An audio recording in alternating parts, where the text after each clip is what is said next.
Bonjour. Aujourd'hui, je viens de vous parler d'un sujet délicat qui touche beaucoup de monde et qui a un impact énorme sur la confiance en soi et l'estime de soi. Il est question de victimisation.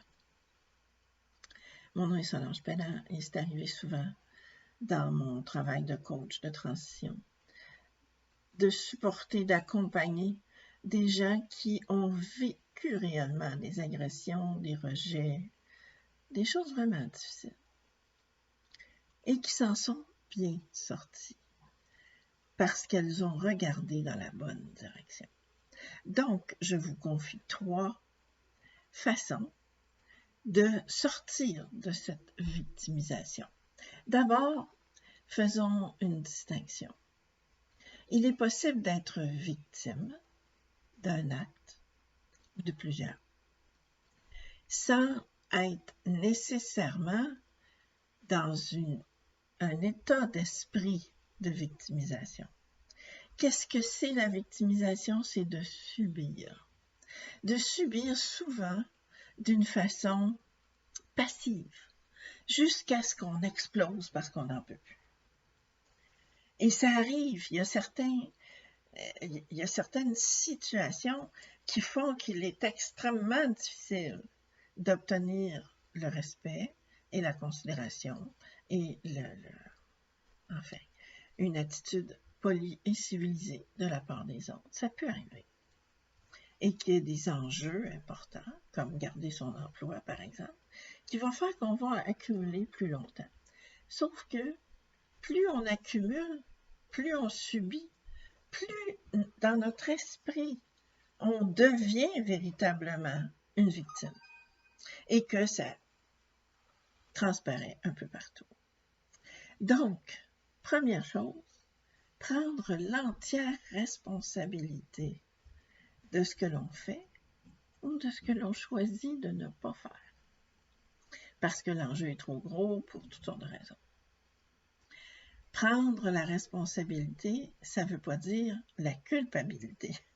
Ça veut dire se redonner du pouvoir. Le pouvoir de choisir pour soi. Parce que le vrai pouvoir, ça n'exerce pas sur personne d'autre que sur nous-mêmes. Le deuxième point, et c'est très important parce que je sais à quel point dénoncer, se défendre contre un abus, quel qu'il soit, demande du courage. Un courage immense. Les véritables victimes sont des survivants qui ont dépassé l'agression subie pour continuer à vivre, à s'exprimer puis à s'épanouir. C'est quelque chose qui demande une force extraordinaire. Et quand on commence à dénoncer avec les bonnes personnes, avec les bonnes instances, même si on ne gagne pas la cause, parce que malheureusement, c'est souvent trop vrai. Le système de justice n'est pas fait pour ça. Mais juste de dénoncer devant les bonnes instances, ça veut dire qu'on prend notre côté à soi. Ça veut dire qu'on se place dans notre équipe. Et ça, c'est précieux. Et c'est signifiant. Ça dit à tout notre être, tu mérites de te tenir debout. Tu n'es pas coupable de ce qui t'est arrivé. Tu prends la responsabilité de tes gestes et tu dénonces. Donc, je pourrais vous citer un événement qui s'est produit dans ma propre expérience, dans une entreprise dont la culture était basée sur l'abus et le dénigrement, où mon patron avait pris l'habitude de me mépriser. Et j'ai jamais compris pourquoi. Il n'y avait pas de raison que je pouvais véritablement observé, il n'y avait pas de justification. Et il y a une bonne journée, il m'a attaqué comme ça, en me traitant de stupide, devant un fournisseur avec qui je faisais affaire tous les jours presque. Et cette fois-là, ça n'a pas passé. Les autres fois, je me disais, bon, c'est pas si grave. Mais là, cette fois-là, je me suis vraiment sentie attaquée. Injustement, à part ça. Donc, je me suis levée. Et je lui ai dit, vous savez, si je suis stupide, vous l'êtes doublement de me garder à votre service. Alors, je suis désolée. Je ne continuerai pas à accepter ce comportement. Il est parti, comme bien des agresseurs, la queue entre les pattes, puis tout penaud, pour revenir le lendemain, me faire ses excuses, en me disant que lui-même ne savait même pas pourquoi il avait cette attitude envers moi.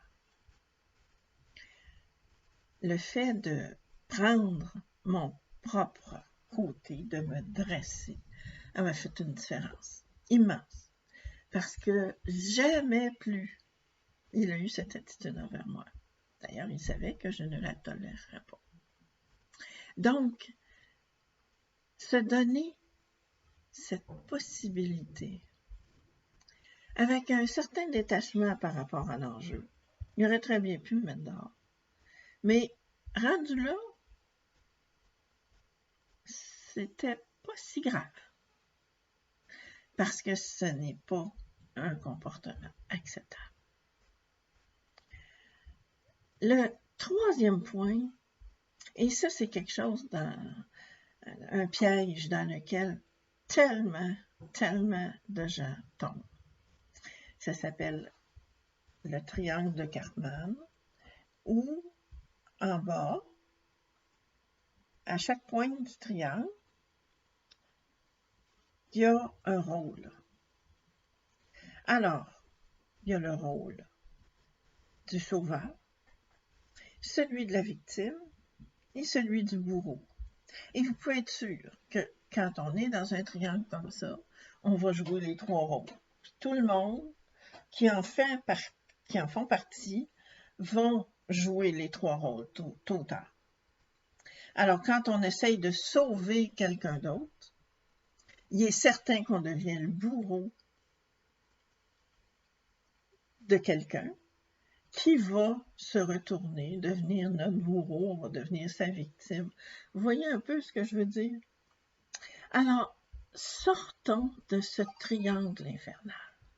Autant que possible, chaque fois qu'on l'identifie, soyons attentifs à ce triangle infernal qui nous entraîne dans des attitudes, des comportements et des agressions qui n'ont pas lieu d'être.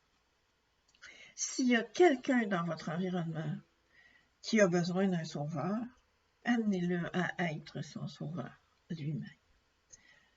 S'il y a quelqu'un qui est le bourreau de quelqu'un d'autre, amenez sa victime à prendre du recul, puis à s'affirmer, puis à dénoncer. Mais ça doit venir de cette personne-là, et non pas de vous. Alors, j'espère que ces petits conseils-là vous ont été utiles, et on se revoit demain pour une autre capsule sur la confiance en soi et l'estime de soi. Je vous souhaite une belle journée. Au revoir.